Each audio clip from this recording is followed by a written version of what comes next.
রাতের সলাৎ সম্পর্কে রাসূল সাল্লাল্লাহু আলাইহি ওয়াসাল্লাম বলেছেন, সলাতুল লাইলে মাসনা মাসনা। রাতের সলাৎ হচ্ছে 2 রাকাত 2 রাকাত করে। রাসূল সাল্লাল্লাহু আলাইহি বলেছেন, ইদা খাশিয়া আহাদুকুমুস সুবহা সাল্লা রাকাতান তুতিরু লাহু মা কাদ সাল্লা। যখন দেখবে যে সকাল হয়ে যাচ্ছে আর বেশি সলাৎ আদায় করতে পারবে না, তখন সে 1 রাকাত সলাৎ আদায় করে নেবে, যা তার পিছনের সলাৎকে বিজোড় করে দিবে। এটা হচ্ছে বিতরের সলাৎ সম্পর্কে মূল ধারণা।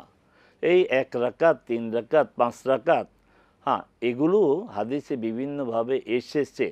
বিতরের সলাৎ কখন কিভাবে পড়তে হয়, বা রাতের সলাৎ কি, কত রাকাত করে পড়তে হয়। রাতের সলাৎ সম্পর্কে রাসূল সাল্লাল্লাহু আলাইহি ওয়াসাল্লাম বলেছেন, সলাতুল লাইলে মাসনা মাসনা। রাতের সলাৎ হচ্ছে 2 রাকাত 2 রাকাত করে। রাসূল সাল্লাল্লাহু আলাইহি ওয়াসাল্লাম রাকাত নির্দিষ্ট করেননি। অতএব আল্লাহর এক বান্দা বা বান্দি যত রাকাত পড়তে চাইবে পড়বে। রাসূল সাল্লাল্লাহু আলাইহি ওয়াসাল্লাম বলেছেন, ইদা খাশিয়া আহাদুকুমুস সুবহা সাল্লা রাকাতান তুতিরু লাহু মা কাদ সাল্লা। যখন দেখবে যে সকাল হয়ে যাচ্ছে আর বেশি সলাৎ আদায় করতে পারবে না, তখন সে 1 রাকাত সলাৎ আদায় করে নেবে, যা তার পিছনের সলাৎকে বিজোড় করে দিবে। এটা হচ্ছে বিতরের সলাৎ সম্পর্কে মূল ধারণা। এই 1 রাকাত, 3 রাকাত, 5 রাকাত, হ্যাঁ, এগুলো হাদিসে বিভিন্নভাবে এসেছে। কিন্তু 3 রাকাত 3 রাকাতেই সারা জীবন, এমন ধারণা সঠিক না। যখন আপনি শ্রান্ত হবেন, কষ্ট হয় সলাৎ আদায় করতে, তাহলে এশার যে 2 রাকাত সুন্নত, তারপরে 1 রাকাত পড়ে নেন, ভিতরের সলাৎ হয়ে যাবে।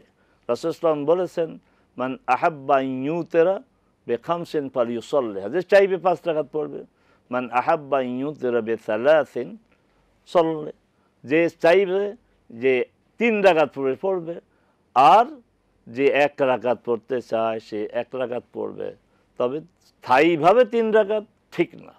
আবার সুযোগ আছে আমি সবসময় 1 রাকাতে পড়বো, তাও ঠিক না। আপনার শারীরিক অবস্থা ভালো না, তাড়াহুড়া আছে, 1 রাকাত পড়ে নিতে পারেন। তবে আল্লাহর রাসূল সাল্লাল্লাহু আলাইহি ওয়াসাল্লাম নিয়মিত তাহাজ্জুদ পড়তেন। তিনি 8 রাকাত তাহাজ্জুদ পড়তেন, 2 রাকাত 2 রাকাত করে, এভাবে 8 রাকাত। পরে তিনি 2 রাকাত পড়তেন, আর 2 রাকাতের পরে তিনি আরেক রাকাত পড়তেন। মোট 11 রাকাত সলাৎ তিনি পড়তেন। ভিতর খুবই গুরুত্বপূর্ণ সলাৎ ফরজের পরে। এই জন্য রাসূল সাল্লাল্লাহু আলাইহি সাল্লাম মদিনায় অবস্থানকালে বা মদিনার বাইরে যখন সফরে থাকতেন, তিনি কখনো 2টি নামাজ বাদ দিতেন না ফরজ সলাতের বাইরে।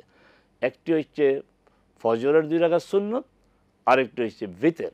অতএব আমরা সকল অবস্থাতেই ভিতরের সলাৎ আদায় করব, নিয়মিত আদায় করব। আল্লাহ আমাদেরকে তৌফিক দিন।